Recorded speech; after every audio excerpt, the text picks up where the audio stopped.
I can just have your attention really quick. I wanted to quickly say thank you for coming to our Senior Financial Aid Night. We appreciate you being here.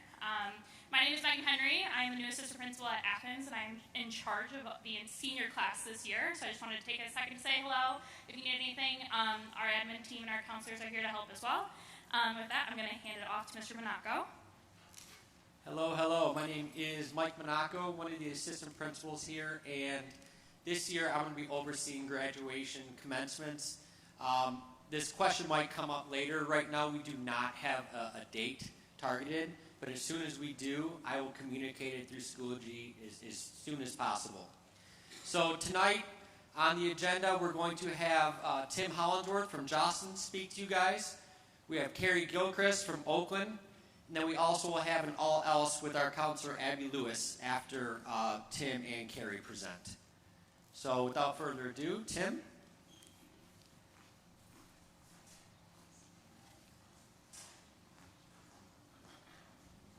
Okay, hi everyone. Yeah, my name's Tim Hollingsworth, and I'm from Jostens, and this is my daughter Emily, and we're here to kind of pass out the information about seniors and cap and gowns. We handle everything graduation-wise for the school. So caps and gowns, we do the diplomas for the school, the graduation announcements, and all the accessories and fun things that go with it. So graduation week here comes fast. And as you know, graduation is a big deal. This is some photos from last year. And now last year, you see the ceremony was at Pine Knob. It's a beautiful ceremony, and we wore a new gown for the first time. So that's one of the things we wanted to impress upon you, that everyone will need to order a cap and gown, because we get that question a lot, unless you have a senior that graduated last year and the sibling is the same size, so they'll fit the gown the same length and everything.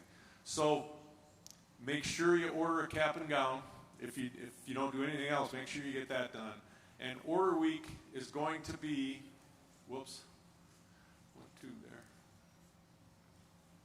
Order week's going to be next week, September 12th through the 16th.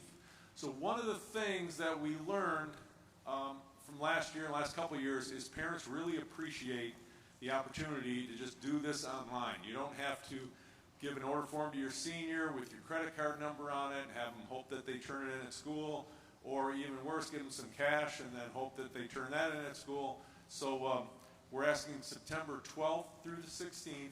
We passed out an information packet. If you didn't get one of these, we'll go around after we're done and we'll make sure everybody has one. But there's a QR code on there that'll take you right to jostens.com, right to the Troy Athens page, and you can do all this very easily, okay? What we're going to need with the cap and gown, the main thing we need, so this is the gown. You see it in the pictures too. It's got the gold stripe around the sleeves there. Kind of brings both school colors into the gown and look really nice. And you can see in their pictures they've got all their honors on them, and they look really sharp. And so what we need is we'll ask for the student's height and approximate weight, because that's how we fit the cap and gown. And then when we go to distribute them, we'll also have some extra gowns with us and some fittings. So if there's any problems, we'll take care of it at that time. But for the most part, that's all we need is just the height and approximate weight, and you'll input that online for us. Then the cap and gown, we get this question a lot. The cap and gown unit, we call it, that comes with a cap, the gown, and the souvenir tassel. Okay, the tassel will be red and gold, and you'll see the tassel is that little one next to that eagle there, and it has 23 on it. So the red one, yeah, that one will be packaged with the cap and gown. So cap and gown unit includes all the three of those. What you'll find is seniors want an extra tassel to have for the year, to have in the car or whatever, and show that they're a senior. So if they want an extra tassel, you can pick and choose different ones. A lot of times, especially the girls, like that bling one with the 23, and some of them like the stacked one with the 2023 going vertical. So there's some options there for them, but that is a popular item, is the extra tassels. Now the announcements, most seniors these days, they aren't really sure what it is, so we tell them make sure to get the information to their parents, because the graduation announcement, that is, has the engraved crest. This is a sample of what it looks like, and there's a sample in your packet because it's so nice. We want you to be able to see what that announcement looks like. It's got the engraved Troy Athens crest on it, class of 2023. Inside, as soon as we get the information from the school, we'll print in there the date, the time, and the place of the graduation ceremony.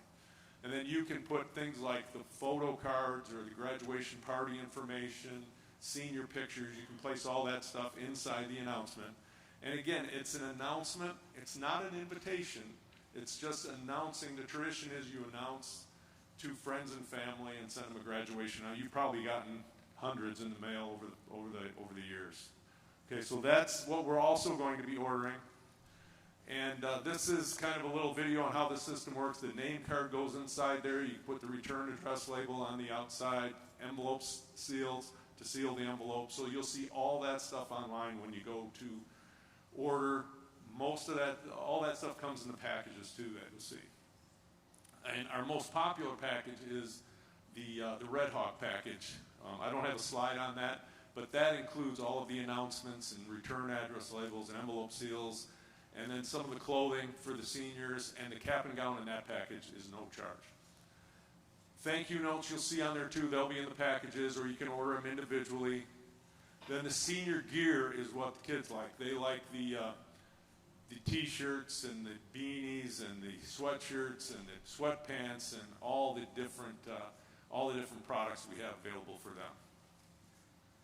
Now, if you're senior, if they kind of sophomore year they weren't sure about getting a class ring, junior year still thinking about it. A lot of times when they're senior, they're like, yeah, I want to get my graduation ring. So if they're interested in that, we do have, on the same website, you can go in, you can pick and choose all the different designs. We've got a traditional ring up there with the big red stone in it. That's the traditional Athens ring. The last couple of years, the class band has become our most popular ring across the country. So for high school students, for some reason, they just relate to that ring, and they like that style of the class band. So if they do like that, there's all different kinds of styles that you'll see on the website. And if they're interested, it's real easy to do. If you have any questions, just call us, and we'll help you through it. One of the other things you do on the ring, excuse me, is you put the design. So whatever their passion is, whether it's sports or activities, music, things outside of school, National Honor Society, all that stuff you can put on the side of the ring. And again, when you go to the ring designer online, that same website, it will walk them through all the different choices, and you design the ring, and you'll see the finished product right at the end. Okay, with the rings, all of them have a lifetime warranty. It's free resizing for a lifetime, free repolishing for a lifetime. If it's lost or stolen, we'll replace it at one time over a 4-year period. And so everything about it is covered. And we have payment plans where you pick 3 months, 4 months, or even 12 months of payments on it. Okay, and that's part of that.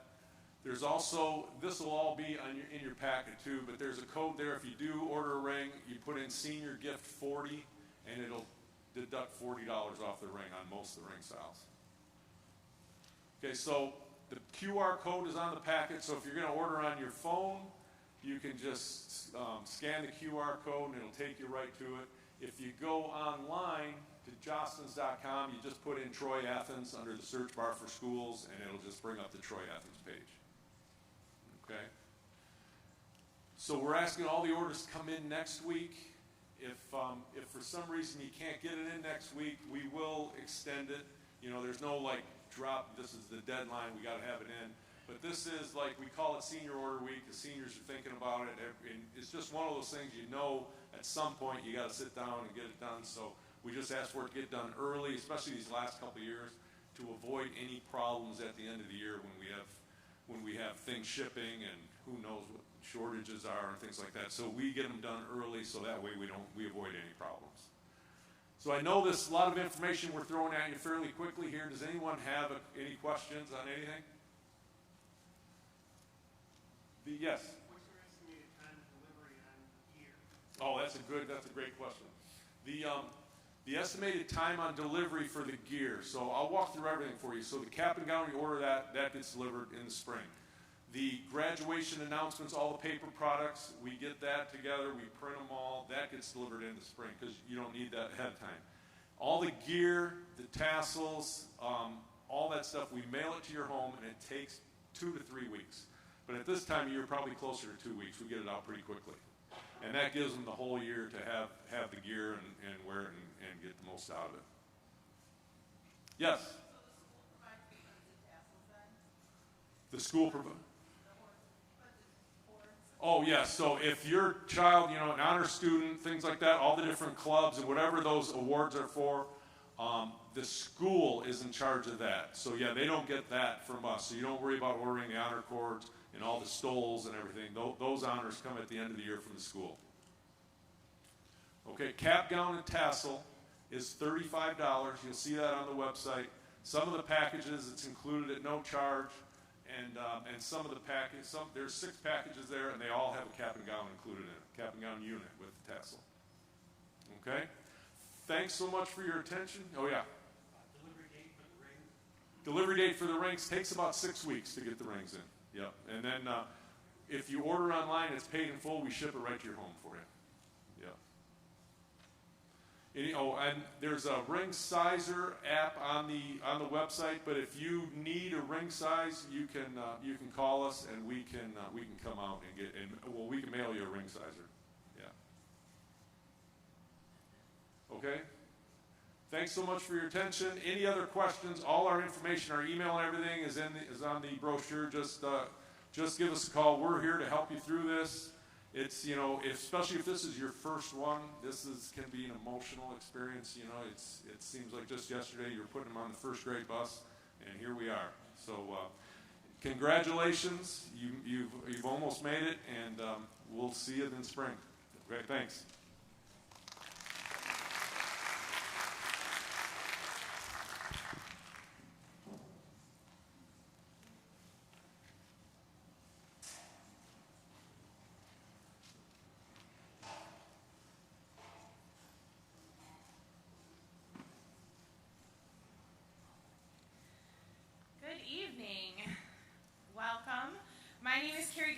I'm one of the Senior Financial Aid Outreach Advisors at Oakland University, and I'm so excited to be here with you tonight and talk to you about financial aid and college and all that good stuff. I do want to mention that even though I work for Oakland University, this is not an Oakland-specific presentation. So the information I share with you tonight will be able to be used at any school your student chooses to attend. I also want to draw your attention to the QR codes that will be on a number of the slides. If you're farther away from the screen, everything is in the handout, so don't worry too much. If you did not grab a handout on your way in, there's some here, here, and here. This is something that I'll reference throughout the presentation, but everything in the presentation is in this booklet. So, a lot of you didn't grab it. Okay, sorry. I'll make sure to put them at the rest of the entrances next time. So I will definitely make sure that you have plenty of information. There's going to be a number of things that we discussed tonight, but you're welcome to take notes in the handout or on your phone. You're welcome to take pictures and use the QR codes on the slides and things like that. If I'm in your picture and making a funny face, please delete it and don't post it anywhere. I'm going to give folks just a few minutes to get those handouts.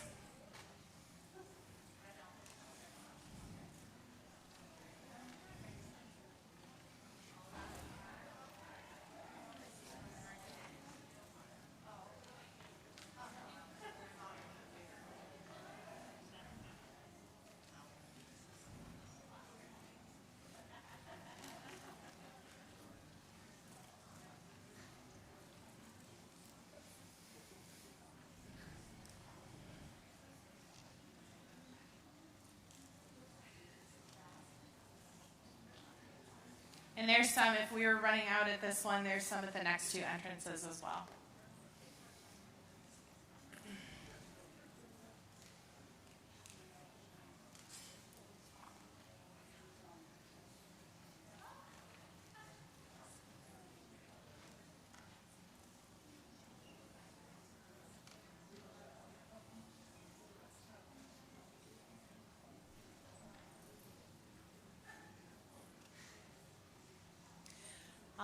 so we've almost reached everyone having a handout. Excellent.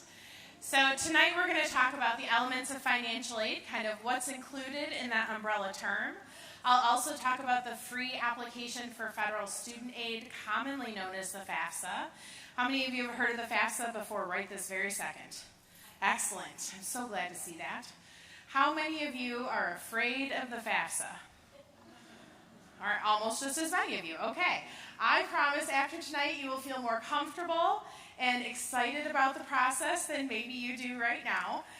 We'll also talk about sources of financial aid, where all that money comes from, and what to do if there's been changes in your financial circumstances since 2021. If it changes after you fill out the FAFSA or even while your student is in college. And of course, I will wrap up with some next steps for you to take to jump into this whole process with both feet. I will definitely save some time at the end to answer questions, but I will also give you contact information for my office in case you have questions after this evening. So, your first, page 2 of your handout is an outline of tonight's presentation. So like I said, all the major website links and kind of the major points along the way are going to be in this outline. This is a great booklet to make sure that you file with your college stuff or your tax information, because you will reference some of this information every year that your student is in college. Now, generally speaking, there's 4 types of financial aid. There's scholarships, grants, student employment, and loans. And those 4 types of financial aid are broken down a little bit further into 3 different categories. There's merit-based aid, which is what we call scholarships. And scholarships are offered to students based on their academic accomplishments. So things like their GPA, their SAT, and their ACT score. There's also need-based aid, and that includes grants, work-study, and subsidized student loans. Those are offered to students based on their financial need calculation, which takes place when the schools begin to process your FAFSA. There's also non-need-based aid, and that includes unsubsidized student loans and Parent Plus loans. Those are offered to students based strictly on the fact that they're college students. It has nothing to do with their academic accomplishments or their financial need. Those 4 types of financial aid come from 4 different resources. The federal and state governments provide financial aid to students, as do the colleges and universities they attend. And there's also private scholarships that are given by organizations, foundations, companies, and sometimes even private individuals who like to give scholarships to students. In order to apply for all that financial aid, most students' first step is to fill out the FAFSA. FAFSA, again, stands for the Free Application for Federal Student Aid. It doesn't cost anything to complete or submit the application. You certainly don't have to hire anyone to complete it for you. It is designed to be simple enough to complete on your own. But if it is something that you find you're struggling with at any point, there's lots of free help that you can get in order to submit that application. In order to access and sign and submit the FAFSA, every student applicant and at least one parent in the household will each need to create an FSA ID and password. That is a username and password that you use for various things on the federal websites. If you switch to your next page in your handout, there's an FSA ID and FAFSA worksheet. At the top, under step 1, it gives you a place to record the information that your student and yourself use to create that FSA ID. Again, you will need that every year when you fill out the FAFSA. Students will use that to access and sign the FAFSA electronically, as well as access federal websites related to their financial aid before and while they're in college. If they borrow loans, they may also use that information after they've graduated college when they're in their repayment period. Parents are going to use an FSA ID in order to sign your child's FAFSA electronically. And if you choose to apply for a Parent Plus loan later down the road, you'll use it during that process as well. Step 2 on that worksheet is some major points along the way of filling out the FAFSA. So just when you're going through it, there's lots of instructions on the application itself, but just to make sure that you're on the right track, we've given you some additional information. Step 3 shows you some information of things that you can do after you submit the FAFSA as you are moving through that financial aid process.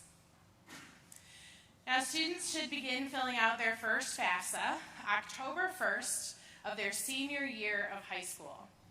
Now, that seems really early to some people because it's almost a year ahead of when students will actually attend and use that financial aid in college.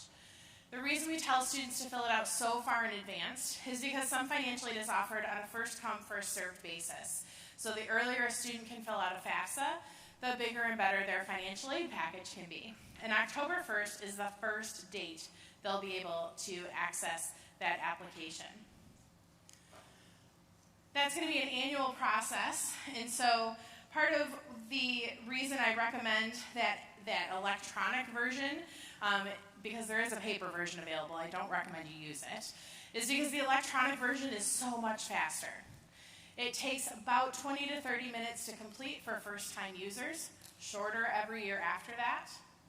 There's also going to be a processing time. So it takes the Department of Education about 3 to 5 days to process that FAFSA before making it available to the schools that you've indicated on the application. My apprehension about the paper FAFSA is it asks every single question FAFSA could possibly ask you. Some of it won't have anything to do with you, so that can cause a lot of confusion. It can take a little bit longer than the electronic FAFSA would. They also, when you submit that paper FAFSA, if you do that, it takes the Department of Ed 6 to 8 weeks to process that application instead of 3 to 5 days. In financial aid, that is a lifetime. So I really encourage you to use that electronic application. If you're concerned about putting your information online, it is a secure federal website. The process by which they transfer that information to the schools is also secure. And then schools, of course, have their own safety measures to make sure that your information remains private. My favorite feature of the FAFSA is the data retrieval tool. It allows most users to upload their relevant tax information right onto the FAFSA from the IRS website. It comes with a confirmation from the IRS that, yep, this is what you filed. So if schools need to collect additional information from you later on, it significantly reduces the amount of things they ask you for. In addition to that, it is still faster. It takes about 30 seconds to do the data retrieval tool and answer a whole bunch of questions. So it does save you time. There's also an added security feature. When you use the data retrieval tool, the data from your tax information never actually appears on the screen or on subsequent reports of the FAFSA. So it becomes encrypted, and it doesn't get unencrypted until it arrives within the school's secure system, where they will continue to award the student's financial aid package. Now, you remember that I mentioned that the paper FAFSA is really long and asks you all the questions. The electronic FAFSA uses skip logic. So for every question you answer on the application, it removes any questions further down that no longer apply to you based on your previous answers. So the result is a much shorter, much more relevant application. You're used to by now those tooltips online for FAFSA. When you click on those, it tells you the definition of what it's looking for and exactly where to find that information in your documents. And of course, there's lots of detailed help pages and even a chat function at studentaid.gov where you can get questions answered if you get stuck in the moment.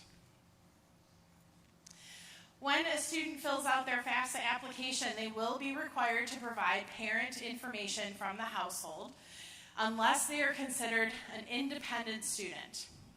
Independent students are 24 years or older, married, have children or dependents of their own.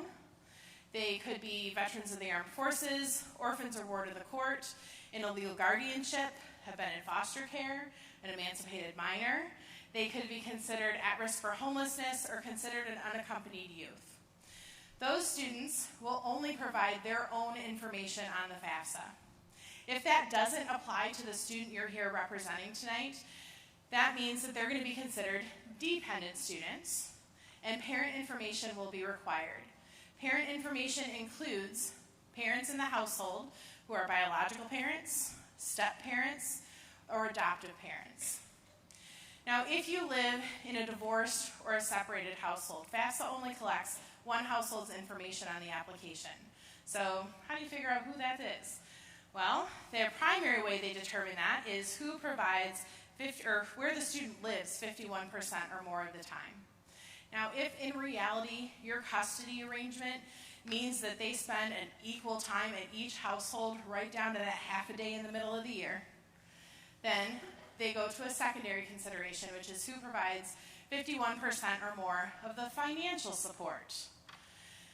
Every year, someone, and it's happened I think twice already in the past 3 weeks, a parent will come up to me afterwards and say, we split everything right down the middle, even the money.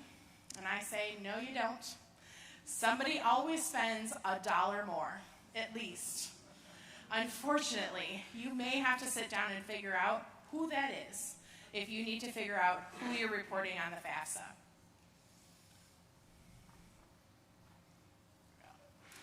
So when you fill out that application, you're going to provide demographic information, taxed income information, untaxed income information, and sometimes, but not always, asset information. Not every family is required to provide asset information, but if there's a possibility you might be required, they will calculate your asset threshold and they will ask you the question, does the net worth of your assets exceed this amount? That's your asset threshold calculated for you based on the information you've already entered on that application.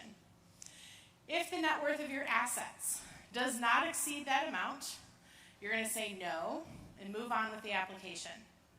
If the net worth of your assets meets or exceeds that amount, you're going to say yes and answer 3 additional questions that break down like this. First, they're going to want to know the balance of money in your checking or savings accounts and any cash you keep on hand. They'll also want to know about the net worth of your investments. That's going to include things like your stocks, bonds, CDs, 529 college savings plans for every child in the household, any land or rental properties you may own, and any accounts essentially for which you are the owner of the funds in those accounts. They're also going to ask about business assets. If you are a business owner, please read that question carefully because it does not require of all businesses.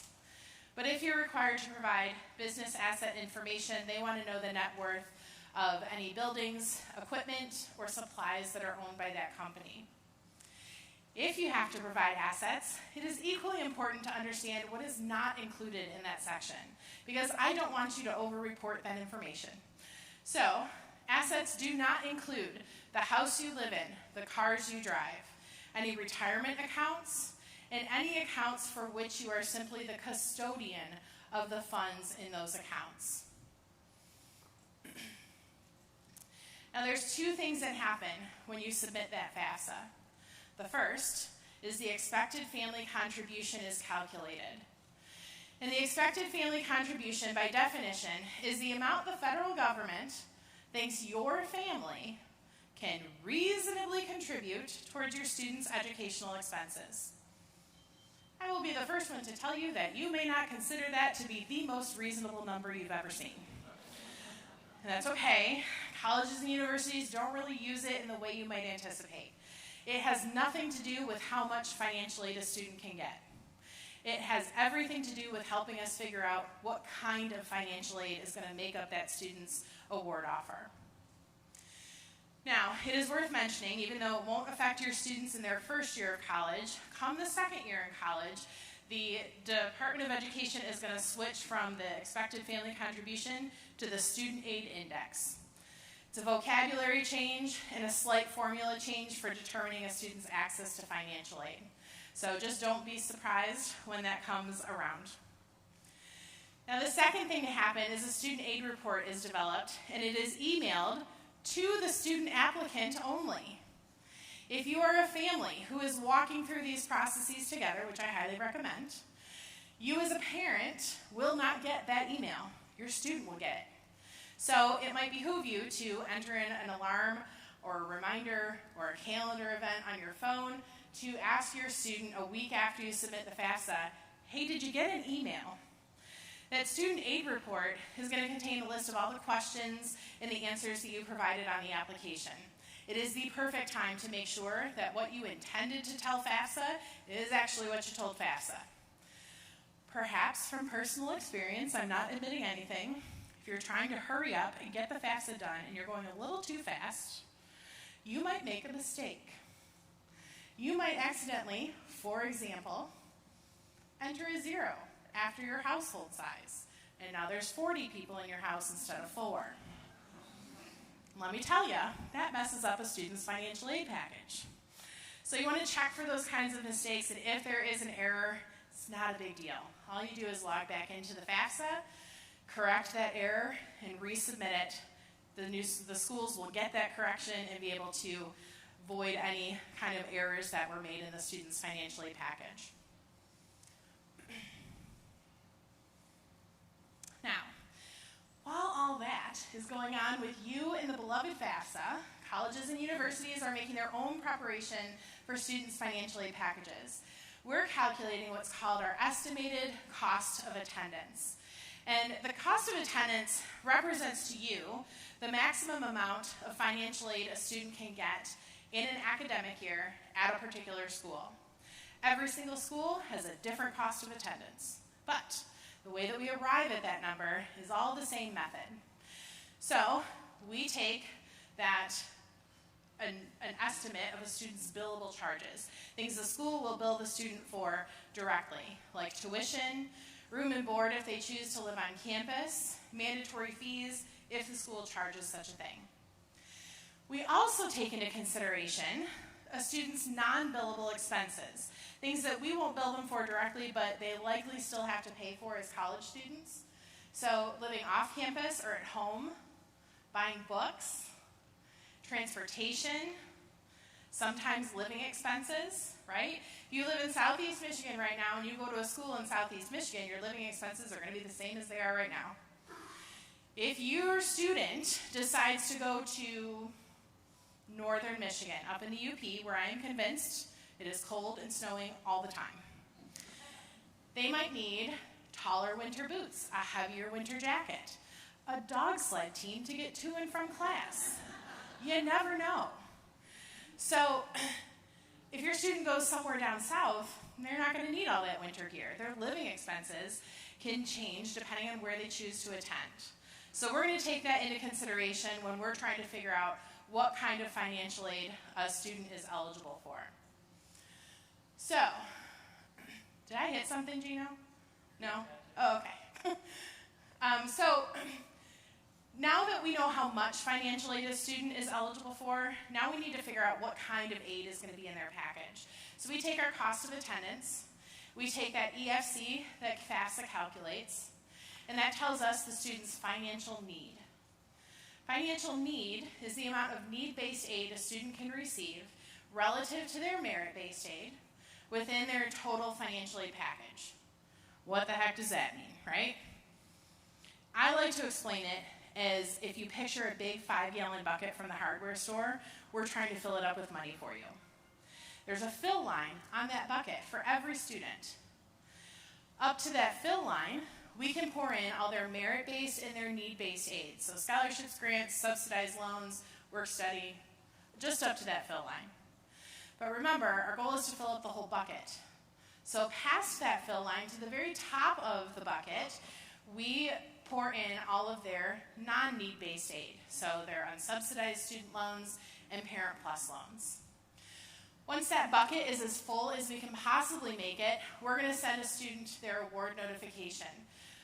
Financial aid award offer is what we call it officially, but people use terms interchangeably.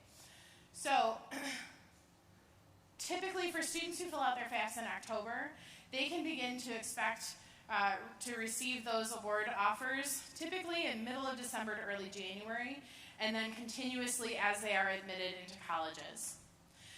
You do not have to wait until you get that award notification to figure out what your cost of attendance is and to figure out a potential financial aid package. You can go onto studentaid.gov and use their aid estimator to get an estimated EFC.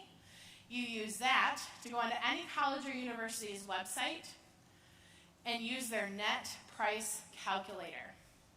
That net price calculator, when you plug in that EFC and some additional information about the student, is going to give you that cost of attendance for the school and an estimated financial aid package in most cases.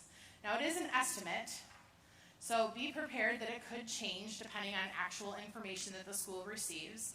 But it's a good place to start to figure out the schools your student is applying to right now, where can you afford to send them? Where do they have to start searching for extra scholarships? Where do they need to win the lottery to be able to go to that school that they want to attend? All of that stuff is good information as early as possible. So don't wait until December. Get that information right now. Now, when your student receives their award notification, they're going to have additional steps that they need to take. Those award offers are going to tell them their next instructions and deadlines by which they have to complete those things. About 18% of students are selected for a process called verification, and that's when the Department of Ed instructs a school to collect information from a student and their family to verify their FAFSA was filed accurately. Now, we might tell you to go back and do that data retrieval tool if you didn't do it. We might ask you to fill out some worksheets and things like that. If your student is not selected for verification, they may still have some other requirements to complete. They might have to make some decisions about accepting or declining some financial aid, loans for example. If they're going to take loans, they'll need to do some loan requirements. They may have some scholarship requirements to fulfill for that school. None of those things are going to commit you to attending that particular school. So when they tell you, please do these things by this date, have no hesitation in completing all those things by that date for every school that's asking. You're not committing to going there, you're simply providing them the information they need in order to confirm your financial aid package. We want to give you a confirmed financial aid offer so that you can base part of your decision off of where your student is going to attend, based partially off finances, and we want that to be accurate information. So please respond to those letters quickly and by those deadlines. It is only for your benefit, I promise. Now, in terms of where financial aid comes from, your largest source of financial aid is likely to be the federal government. They offer things like the Pell Grant, the TEACH, the SEOG, and Work Study. Those are all offered to students. They can keep that money, use it toward their education, and never have to repay it. SEOG and Work Study are some of those first come, first serve awards I mentioned, so they're limited, and schools award them in the order in which they receive the students' FAFSAs. The Pell Grant, the Work Study grant is also money that hardly ever applies directly to a student's bill. That is money that they earn in a paycheck from working a campus job, and so the department that hires them uses that grant to pay them their wages. The federal government also offers loans to students, so the subsidized and unsubsidized loans are offered to students in the student's name only. Parents are not co-signers for those loans. The subsidized loan is interest-free while the student is in school. The unsubsidized loan accrues interest, but students are given the option to pay it on a quarterly basis if they choose to. There is a 6-month grace period after a student graduates or otherwise stops attending before they have to start repaying those loans. So they're not required to pay them back while they're in school. However, there is no penalty for early repayment. So if students find $5 on the sidewalk or win the lottery, they can pay back their loans and there's no penalty for that. They're not going to expect that to keep going or anything like that. There is an additional loan that may be on your student's award offer. It is the Parent Plus loan.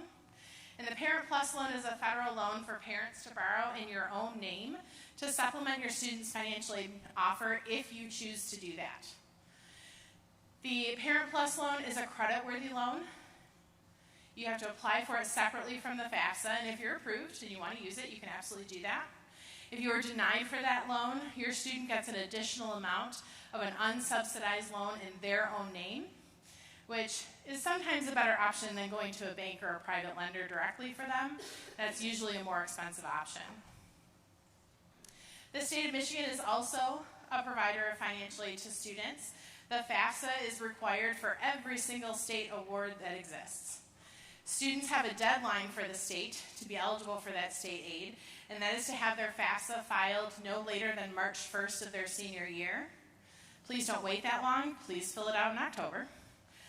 However, if you forget or something happens, they still have some time before they meet that state deadline. The state offers one need-based award. It's the Michigan Competitive Scholarship. And the Michigan Competitive Scholarship is automatically awarded to students who achieve a 1200 or better on their SAT and establish financial need at the school that they plan to attend.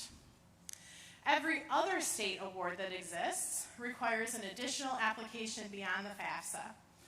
That additional application and eligibility criteria can be found in the MySSG student portal. That's MISSG.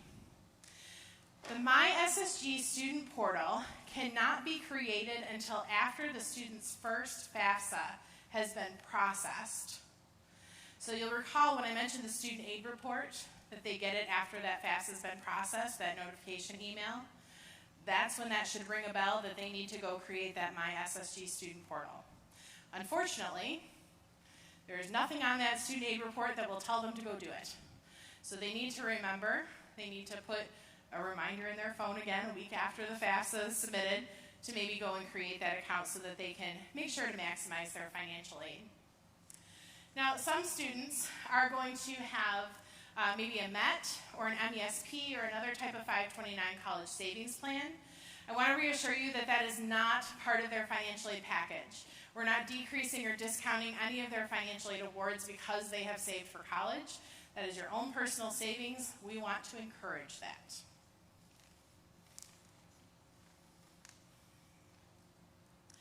Colleges and universities also provide financial aid for students. Their application process and availability of funds is going to be different for every school.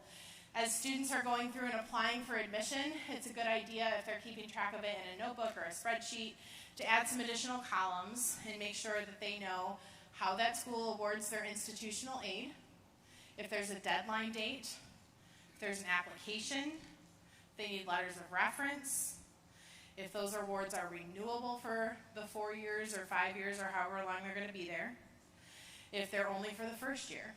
All that information is really important for students to know. Now, I'll give you some examples. Not every school is the same. Oakland, for example, we award all of our merit scholarships based on our admission applications. We award all of our need-based grants based upon the FAFSA. It's automatically done when we process those things. So, another availability of funds issue is that we don't have a limit to that. So every single student who qualifies for a scholarship and or a grant at Oakland is guaranteed to get that scholarship or grant if they qualify. Not limited to the first 100 or first 50 or whatever. It's every single student. It's one of my favorite things about Oakland. Not every school is like that. Wayne State, for example, they have a scholarship competition day. I have friends who work at Wayne State. I tease them that it's the Hunger Game of scholarships because they invite all their eligible students, toss them in a room, whatever happens, happens, the winners go home with the scholarships. So they have limited funds. I worked for a community college once upon a time that had yet a different process. They had a formal paper application that students had to fill out, turn in their essays, check which ones they were applying for, etc. When they turned it in, we would tell them, listen, if you get one of these scholarships, we'll let you know. That communicates limited funds, right? We had an internal policy that we never told anyone that if a student bothered to fill out an application, we made sure to find a scholarship for them. So we operated as if we had unlimited funds. Every school is going to be a little bit different. I encourage your student to check that out and make sure that they know how that school works for them. There's also those private resources I mentioned. Those are going to be scholarships that come from organizations, foundations, companies, private individuals, and there's lots of different ways to find those. My method that I always tell students is start with what's closest to you first. The counseling website will have scholarships that you can apply for that are aimed at local students. might be a binder or bulletin board, but it's going to be local students. So their pool of competition is great because it's just the seniors in their school or just the seniors in their community. Anything that your family is personally connected to. Perhaps your student volunteers for somewhere. Your family is served by a foundation, you belong to social or religious organizations, or somebody in your house has an employer who gives scholarships to employees or to dependents of employees. Anything with a personal connection is always going to help a student. There's also huge online databases, we call them clearinghouses, where students can create a profile or do search for scholarships they're eligible to apply for. Typically, they can start applying for those in their junior year of high school, and then continuously from now until the time they graduate from college. So, I recommend that students kind of try out all those different reaches of where they could apply for scholarships in order to maximize their eligibility for that. Now, when you fill out the FAFSA, I'm going to do a timeline for you, get ready. When you fill out the FAFSA, October 1st, 2022, you're going to be applying for 2023, 2024 financial aid using 2021 taxes that you just filed earlier this year. That is a long time where things could potentially already be different than what your taxes said back for 2021. If that happens, please call the school where your student is attending. You have to wait until you get that first award offer. But call the school and let them know you're going to have a change of circumstances. Employment was terminated, change of marital status, loss of benefits, any number of things that negatively impacted your income, your financial standing from what was reported for those 2021 tax information. They're going to look at it and determine if there's anything different in terms of amount or type of financial aid that a student can get to finish that school year a little bit easier. So I know that was a lot of information. Take a deep breath. You're doing great. We're almost finished. There are some next steps that you can take to jump right into this process tonight when you get home.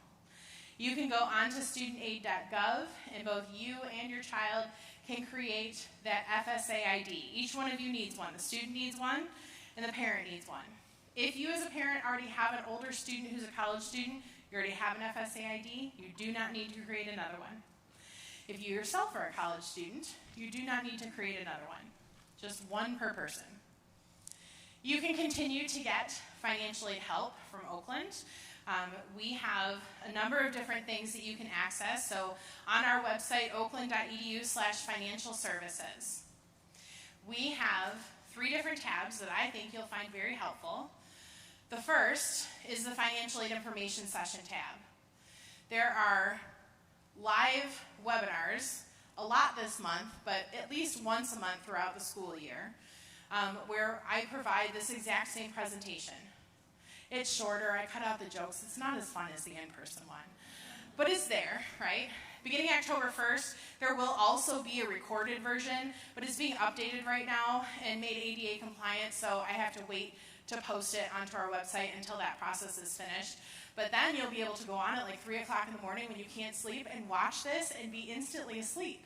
It'll be great. Curing insomnia, I love it. There's also a FAFSA workshops tab. Beginning October 1st, we have FAFSA workshops that you're able to register for. They're virtual through Zoom, and you'll be able to get help from me filling out your FAFSA if you feel that you need it. There's nothing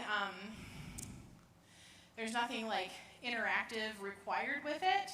If you just log into the Zoom, you register, you log in, there's a little presentation, like 2 minutes at the front end of the workshop.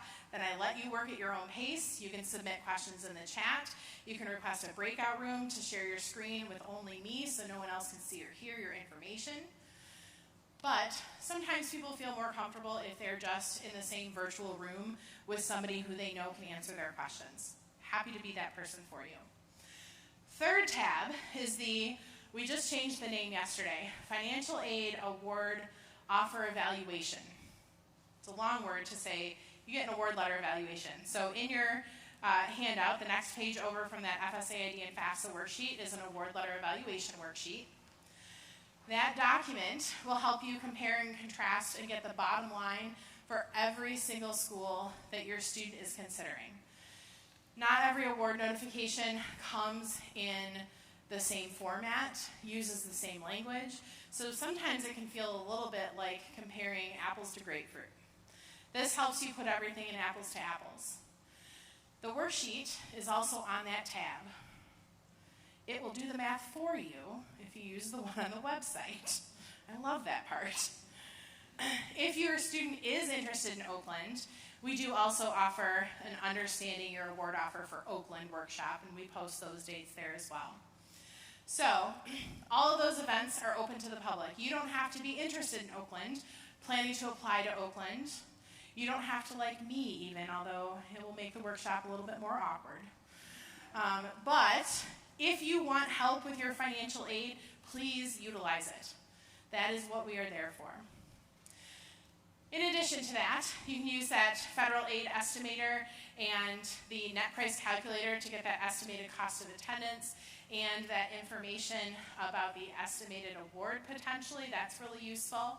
If students are planning to apply for private scholarships, my best piece of advice for how to navigate that is to use a weekly or a monthly goal of how much time you want to put into that process, or how many applications you want to turn out in that given time frame, and then hit that goal every week or every month.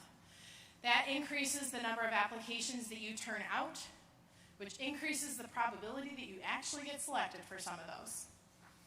My favorite piece of advice for parents and families: work with your student, not for your student. Please don't fill out their admission application. It is important for their voice to be heard in that process. Please don't fill out their roommate profile. That is just a disaster every time. Just let them do it. Same thing goes for the FAFSA. It's their application for financial aid, but your information is included. So you really need to sit down together and fill that out instead of you doing it for them, for example. They need to know what's going into paying for college. When they get their information, we only talk to students about their financial aid. So they really need to be in the know, okay? I think at the very least, I always get people that ask me, do we have to fill out the FAFSA? It depends on the school. At Oakland, no, we don't require it, but we encourage it. I would encourage you to fill it out even if you think you don't need to, okay? So if you fill out the FAFSA and you don't qualify for a federal grant, you could still qualify for a grant at the college or university and you would never even know it unless you filled out that application. Also, it is a guaranteed 20 to 30 minutes of quality family time once a year. Everybody can handle it, right? They're going to go off to college soon. You're probably going to miss them a little. Guaranteed once a year you get to see them. It'll be great.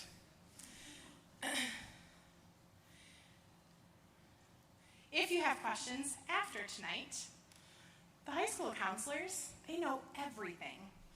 If there is something that they don't know, they know how to get hold of me and admissions advisors, and we are all really eager to make this a smooth transition for you, so please utilize us. Stop by campus, stop by our offices, give us a call on the phone. When you see me in line at the Tropical Smoothie, please stop and ask me a question. It makes me feel famous, and I love it. Please. You can also call my office if you just have a general question and you're really not sure where to turn. Please call. I have an amazing staff who love to make sure that students and families are comfortable with the aid process before they're fully entrenched in it. So please do that. You also have access, again, to the federal and state department websites, social media, YouTubes, all that good stuff. And seriously, if you're having trouble sleeping, instant sleep, I promise you. Just spend 20 minutes on the federal website. It'll be great. If you have the desire to do so, I would love to hear your feedback about tonight's presentation, future topics that you might be interested in hearing about or doing workshops about. You can use that QR code there at the bottom of the screen to provide that kind of feedback, and I would love to get it. Are there any questions Oh, you know what? I forgot one thing. Continue to attend events and ask questions. Go visit college campuses. They still have virtual stuff going on, but they have in-person stuff too. And it's important to set your feet on a college campus to get a good understanding of what a good fit is for your student. The last section of that handout are some examples of different types of events that our admissions office holds. Every school is going to have something like this, whether it's in print or online. If you're interested, ours is oakland.edu/visit. And you can register to attend as many of those events as you like. They are really, really good at connecting students with faculty and staff and other students who are in the programs they're interested in taking. So I really encourage you to do that. Are there any questions that I can answer for you right now? Yes? With the students, you could have already said this, but will your financial aid, like for me, if I got financial aid and loans, will that affect her in any way? That's a great question. If I'm a parent and I'm a student and I have college loans and other financial aid, is that going to impact my students' eligibility for financial aid? Absolutely not. The only way that it might impact their financial aid package is if you as a parent apply for a Parent Plus loan and are denied. So that is based on your credit. Your student loan history is part of your credit. So that's the only way that it could have an indirect effect. But a direct effect, not at all.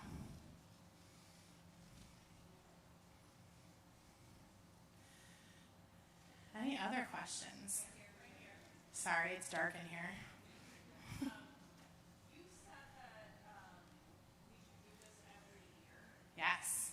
Okay, so my daughter's a sophomore in college this year, and I did not do it yet. So why would I, or why should I? For sure. So she has a daughter that is in college right now in her second year, and she didn't do a FAFSA. She did it the first time. We are not shaming or judging. It's fine. It happens. A lot of students and parents skip it from then on. The reason that you would do it is if she received something in her first year that's renewable to the second year and requires a FAFSA, that's reason number one. Reason number two is income changes every year for a lot of people. Number of people in the household changes, number of college students change, all that kind of stuff can impact a student's eligibility for financial aid. Requirements of the college can change as well. So we want students to fill that out every single year. If all they get offered, they'll be offered at the very least student loans. If they don't want student loans, that's cool. They can decline them, but if something happens during the school year, they can go back into that financial aid office and say, you know what, I do need those loans. And they will have them within days as opposed to having them within weeks if they have to do a FAFSA from the start at that point. Plus, 20, 30 minutes family quality time. Yes? With some schools not needing the SAT or whatever, is it still mandatory that you do have the FAFSA, or? So, some schools are test optional for admission, so meaning they don't need the SAT or the ACT score to be considered for admission. They base it off of their GPA and maybe involvement and some other factors. But it's called test optional. That has no impact on whether or not you should fill out the FAFSA, but it may impact the institutional awards a student is eligible for. So at some schools, they will have awards that don't require the test score for a scholarship or grant. But if they have a test score and it's high enough, it could qualify them for a higher amount of that grant, for example, or that scholarship. So I know that sounds more like an advocate for take the test, but if it is related to a grant, it is somehow tied with the FAFSA. Yes?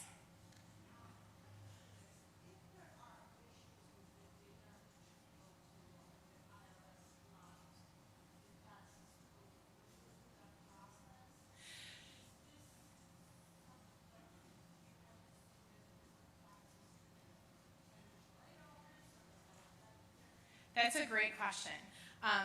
So her question is, if we're not eligible to use the data retrieval tool, because not everybody is due to certain circumstances, then your next step is to enter that information manually. And if it were me filling it out, I would go onto the IRS website and I would request your tax return transcript and a wage transcript, because the school may ask for those things if you're selected for verification. Again, there's only an 18% chance that you'll be selected, but if you have those things on hand when you get those award notifications and those requirements, it takes just a lot less time to be able to just copy and hand them in rather than have to request them and wait for them and all that other good stuff. I see you. I got down here, somebody had their hand raised first. Yes.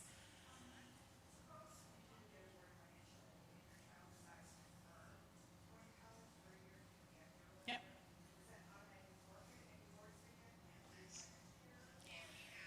You guys ask the best questions. I love this. So she's asking about a gap year. If a student gets financial aid, is planning to go to college next year, but decides at some point that they're going to take a gap year, it does not forfeit their financial aid eligibility. They will not get that financial aid to take a gap year. That's not what it's for.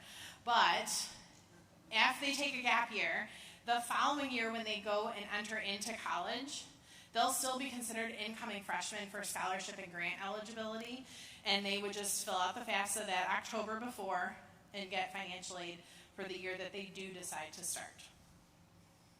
Yes. Way back there. How does the FAFSA take into account you have multiple children in college, like 3? Because how can your family contribution pay for 3 at the same time? Yeah, so FAFSA takes into consideration how many people are in your household, how many of those people are in college. If there's more than one, they take the EFC for the household and divide it by the number of students that are going to be in college. So to make it easy, if you have an estimated family contribution of $9,999, each student's EFC is going to be $3,333. So the number of people in college at one time does benefit those students. Yes? I have 2 questions. How does athletic scholarship affect this, and can they continue to retake the SAT? Because I know some scholarships are based on what score you receive on the SAT. Yeah, so students want to retake the SAT or the ACT for increased scholarship eligibility. They can. The cutoff date to submit those is going to be different for every school. Some schools may have policies that say we take the score that you submitted when you applied and that's it. Oakland doesn't. We take increased scores. And our official cutoff is March 1st, but like admissions keeps pushing it back every year. So, I mean, do it by March 1st, but you know, if you take it after, you might get a positive response to submitting that score again. The second question was about athletic scholarships. Athletic scholarships are just scholarships. They still go into that financial aid package. There are some typically additional requirements. The NCAA, for example, for depending on the type of sport, limits the amount of scholarships or the total amount of scholarships a team can have. And so there's usually one or more people in the financial aid office who are tracking that requirement and making sure that all the NCAA requirements are met in navigating the student's financial aid package.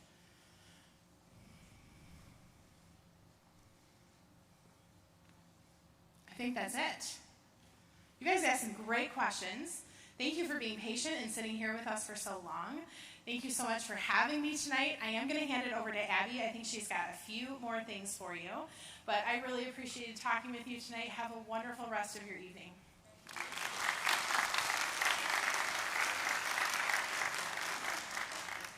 Hi everyone, I'm Abby Lewis. I'm a counselor here at Athens. I'm also the co-senior class advisor. I just kind of wanted to give a little update on what the counseling office is doing in terms of, college and career admissions. In 2 weeks, we're going to meet with every English class of seniors and do a presentation with them and talk about how to apply, sending transcripts, sending your test scores, all that information that they need. We're also going to meet with them individually, make sure that they're taking everything that they need to graduate, go through our checklist with them, and answer any questions that they have at that time. But yeah, that's pretty much it. If you have any questions with college, career, financial aid, scholarships, reach out to your counselor and we'll provide, the information that you need. But if anybody has a all else question, I can answer now, or you can speak with me after if it's individual. Have a question about recommendations. I know different schools have requirements for teacher recommendation, council recommendation. Is there any protocol as far as, how much time you need to ask a teacher for a recommendation, especially in a certain time or a certain process for that? Yeah, so we usually recommend giving the teacher or counselor 2 weeks to write a letter of recommendation. And like you said, not all colleges need a letter of recommendation. And don't send them if they don't want them. They do not like to receive the extra. They won't read it. But yeah, 2 weeks is the recommendation. We also recommend, if you plan to do the early decision deadline for most colleges, to have that done by October 31st. And that gives us enough time to make sure we've uploaded, information that your student needs from us. Anything else? All right. Well, thank you guys so much for coming out, and have a good night.